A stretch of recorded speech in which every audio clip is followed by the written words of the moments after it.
Tenemos la visita cibernética de nuestro historiador de cabecera, Joaquín Robles Linares, siempre con temas súper interesantes y ahora no podía fallarnos. Miren, vamos a hablar sobre la llegada de los sonorenses al poder, que desde Elías Calles, el que venía siguiendo era el Colosio, ya ven la tragedia.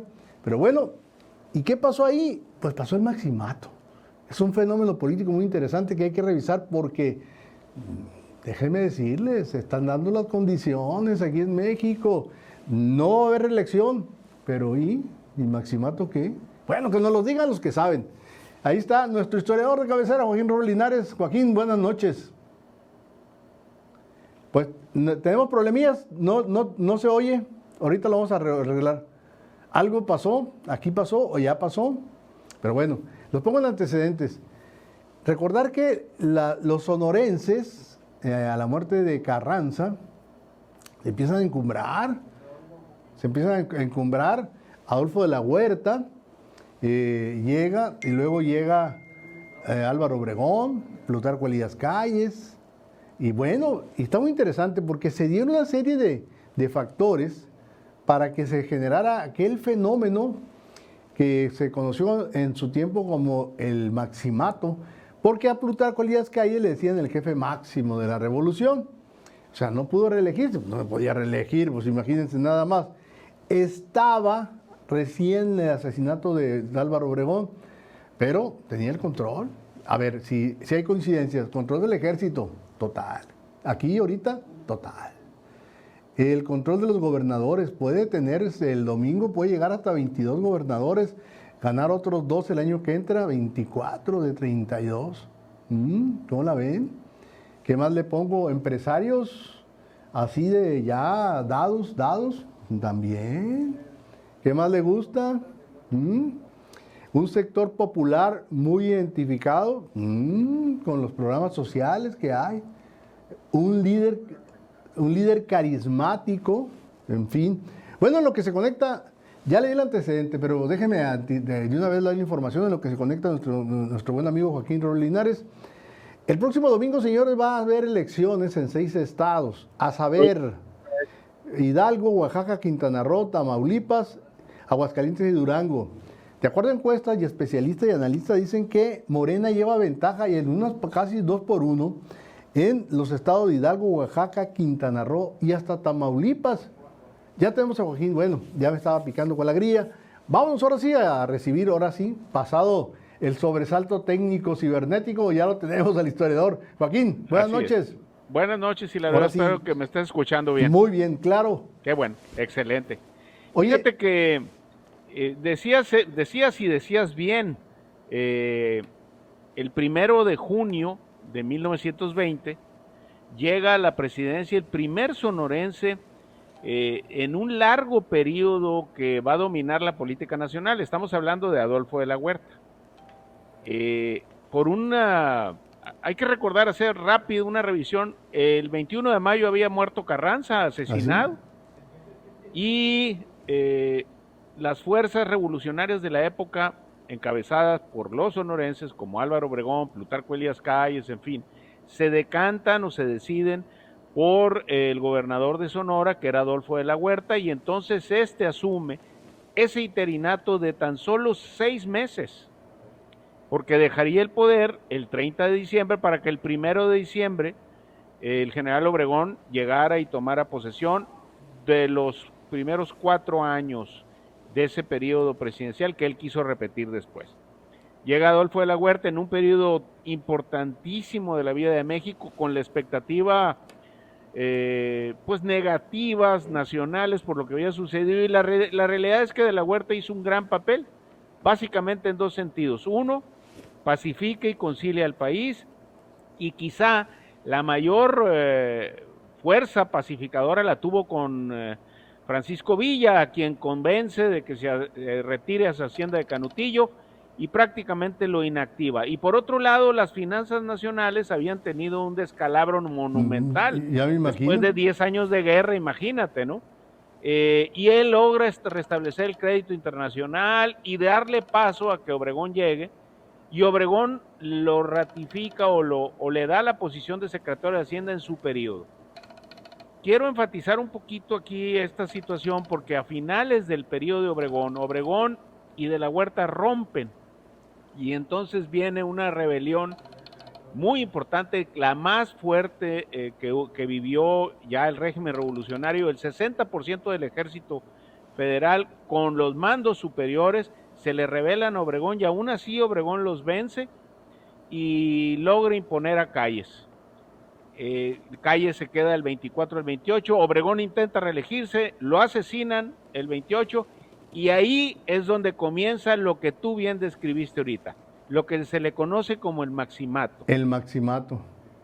¿Por qué? Porque Calles queda como jefe máximo, así se le decía, de aquella revolución hecha gobierno. Calles evidentemente se da cuenta de que explorar una reelección suya sería prácticamente un descalabro, No, o sea, no tenía ningún sentido. Le hubieran echado la culpa del crimen de Obregón. De por sí le echaban, se la echaban. De por sí se le echaron, y además fíjense que se le echaron, y poniendo a los investigadores y a todo el aparato que investigó y que hizo justicia, entre comillas, del asesinato de Obregón, dándoselo a los obregonistas. Así es. A los obregonistas. Aún así, Calles toma las riendas, pone a Portes Gil, aquel gobernador tamaulipeco, licenciado. Después llega Pascual Ortiz Rubio. El nopalito. El nopalito, quien no aguanta la presión. Este es Emilio Portes Gil, que no aguanta la presión de Calles encima de él, renuncia y llega Abelardo L. Rodríguez y después llegará Cárdenas. Oye, todo ese periodo se le conoce como el maximato. Para decirte, el caso de Pascual Ortiz Rubio es que Elías Calles le puso hasta al velador, lo nombró Elías Calles, pues no lo dejaba poner a nadie en el gabinete.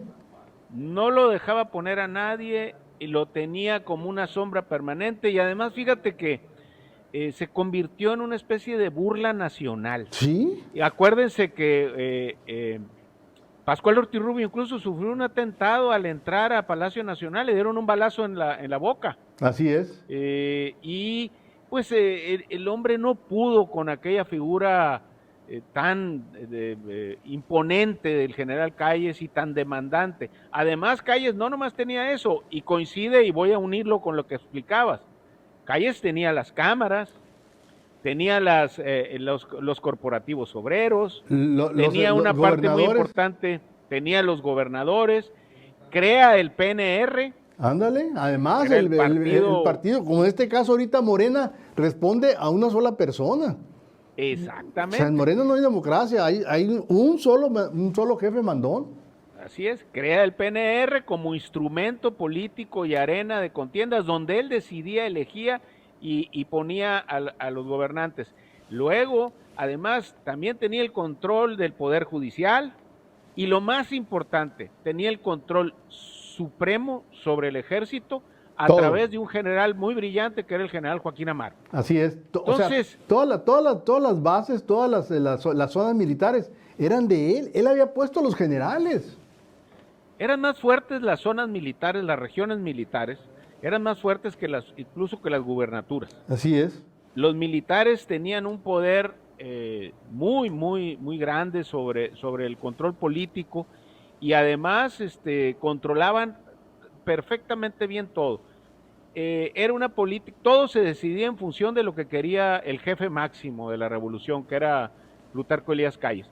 Y ese periodo que inicia después de la muerte de Obregón terminará en 1936 con la ruptura entre Cárdenas y Calles. Sin embargo, duró mucho tiempo. Hubo una rebelión en ese periodo que vale la pena destacar, que es la rebelión o la renovadora que se da aquí en Hermosillo, con aquellos militares obregonistas o simpatizantes del obregonismo que Calles los había sacado también ya del escenario político, le estorbaban, se rebelan y entonces viene una rebelión, pues que, como decían en broma en aquellos tiempos, que no más lo que hicieron fue asaltar bancos y pasearse en tren. Era todo. Y no salían del charco de la Rana, pues era nomás en una región muy corta, muy pequeña. Una región muy corta, el militar José Gonzalo Escobar, que la encabezó, Los escobaristas. pues no tuvo triunfos ni nada. Calles incluso tomó las riendas del ejército y él personalmente los combatió. Y aquí en Hermosillo y en otros lugares, pues los van destruyendo hasta que acaba con todos esos focos de rebelión. Y cada vez se fortalece más Calles y cada vez fortalece más al PNR, Hilario. Así es. Como instrumento. Y además tenía el control de los sindicatos de la Central Obrera. Era sí, Morones. La CROM con Morones. Con Morones. El equivalente a tener la CTM después que tuvo Cárdenas. Así es. Morones fue el personaje que, bueno, quizá el primero que tiene esa figura del corporativismo o lo que conocimos después como líder charro, ¿no? Así es. Ándale. Pero Morones, pues era un personaje muy complicado, muy difícil y que tiene un gran dominio sobre la CROM, y la CROM a su vez controlaba todas las relaciones obrero-patronales a lo largo y ancho del país. Y a diferencia de Fidel Velázquez, sí quiso ser presidente, se las creyó con y se empezó a meter, pues, y eso hartó a Lázaro Cárdenas, lo hartó. Hartó a Lázaro Cárdenas, y Cárdenas inventó a otro, que era Lombardo Toledano. Así es, sí. Sí, y Cárdenas creó a otro, a Lombardo Toledano, y abajo de Lombardo estaba el que tú conociste muy bien, que era don Fidel Velázquez. Y los 5 lobitos estaban, pues los cinco lobitos. Y don Fidel, que me tocó entrevistarlo, y el viejo zorro, lo conociste muy bien, te tocó, y aquel viejo líder Bobadilla, y todos aquellos líderes me tocó con en esa generación. Oye, todos esos vienen precisamente, todos estos personajes están ligados a aquellos movimientos que se dieron después de la ruptura del callismo con el cardenismo. Y ese maximato que fue muy, muy, muy importante. Pero te digo, los analistas ya están viendo condiciones que podría ser tentación, ¿no? Porque se ha dado. En el tiempo de Echeverría también quiso hacer un maximato, y por eso pone un pelele que era López Portillo, que no deja de ser un pelele, pues, López Portillo. No, López Portillo no tenía experiencia gubernamental, su primer puesto fue prácticamente con ellos. Era un frívolo. Dijo Echeverría, lo que no contaba es que el frívolo lo iba a dominar su camarilla.